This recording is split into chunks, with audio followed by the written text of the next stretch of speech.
ఇప్పటి వరకు గ్రామాల్లో పులులు ఏనుగులు చొరపడి హాని కలిగిస్తాయనే ప్రాణభయంతో ప్రజలు బిక్కుబిక్కుమని ఉండేవారు. కానీ ఇప్పుడు తోడేళ్ల భయంతో కూడా ప్రజలు గజగజ వణికిపోతున్నారు. గత కొన్ని రోజులుగా ఈ తోడేళ్లు మనుషుల ప్రాణాలను తోడేస్తున్నాయి. ఉత్తరప్రదేశ్లోని బహ్రయిచ్ జిల్లాలో ఈ తోడేళ్ల దాడుల ఘటనలు ఎక్కువగా చోటు చేసుకున్నాయి.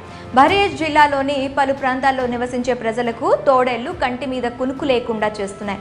ముఖ్యంగా గ్రామాల్లోకి చొరపడి జనాలపై దాడులు చేస్తున్నాయి.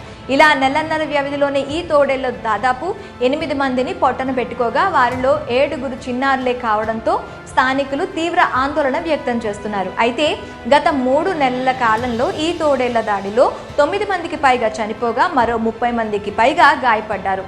ఈ నేపథ్యంలోనే తాజాగా తోడేళ్లు మరో బాలుడిపై దాడికి దిగింది. కానీ కన్నబిడ్డను రక్షించుకోవాలనే ఆ బాలుడు తల్లి చేసిన సాహసంతో తోడేళ్లు వెనక్కి తగ్గాయి. ఉత్తరప్రదేశ్లోని పూరేదిల్ దార్ సింగ్ గ్రామానికి చెందిన 5 ఏళ్ల బాలుడు పరాస్ తన తల్లి గుడియా తమ ఇంట్లో నిద్రిస్తున్నారు. అయితే సరిగ్గా ఆదివారం తెల్లవారుజామున ఓ వింత శబ్దం రావడంతో ఆమె ఒక్కసారిగా మేల్కొంది. దీంతో కళ్ళు తెరిచి చూసేసరికి ఎదురుగా తోడేలు తన కుమారుడి మెడ పట్టుకుని లాక్కెళ్తుంది. దీంతో ఆ తల్లి ఏమాత్రం ఆలస్యం చేయకుండా ధైర్యంగా మంచంపై నుంచి శివంగిలా దూకి ఆ క్రూర జంతువు మెడ చుట్టూ 2 చేతులు గట్టిగా బిగించి పట్టుకుంది. అంతేకాకుండా సాయం కోసం గట్టిగా కేకలు వేసింది. ఈ క్రమంలోనే గుడియాకు తోడేలు మధ్య కాసేపు పోరాటం జరిగింది. ఆమె ఓవైపు కేకలు వేస్తూనే తోడేలు నుంచి తన బిడ్డను రక్షించుకునేందుకు విశ్వ ప్రయత్నం చేసింది. దీంతో గుడియా పోరాటానికి తోడేలు భయపడి ఆ బాబును వదిలి అక్కడి నుంచి పారిపోయింది.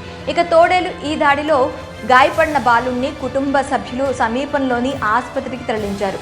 బాలుడికి చికిత్స చేసిన వైద్యులు ఎలాంటి ప్రాణాపాయం లేదని తెలిపారు. ప్రస్తుతం ఆ బాలుడు కోలుకుంటున్నాడు.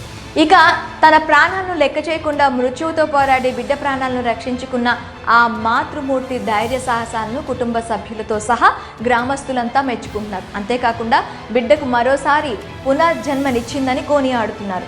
ఇక తోడేలు దాడి ఘటనపై పరాస్ తల్లి గుడియా మీడియాతో మాట్లాడారు. తన బిడ్డను కాపాడుకోవాలనే ప్రయత్నంలో శక్తిని మొత్తం ఉపయోగించి ఆ తోడేలను గొంతు పిసికి హత్య చేయాలని చూశానని, కానీ అంతలోనే అది పట్టు కోల్పోయి తన బిడ్డను వదిలి పారిపోయిందని ఆమె చెప్పుకొచ్చారు. మరి బిడ్డ ప్రాణాల కోసం అడవి జంతువుతో పోరాడిన ఆ తల్లి ధైర్య సాహసాలపై మీరేమనుకుంటున్నారు? మీ అభిప్రాయాల్ని కామెంట్ రూపంలో మాకు తెలియచేయండి.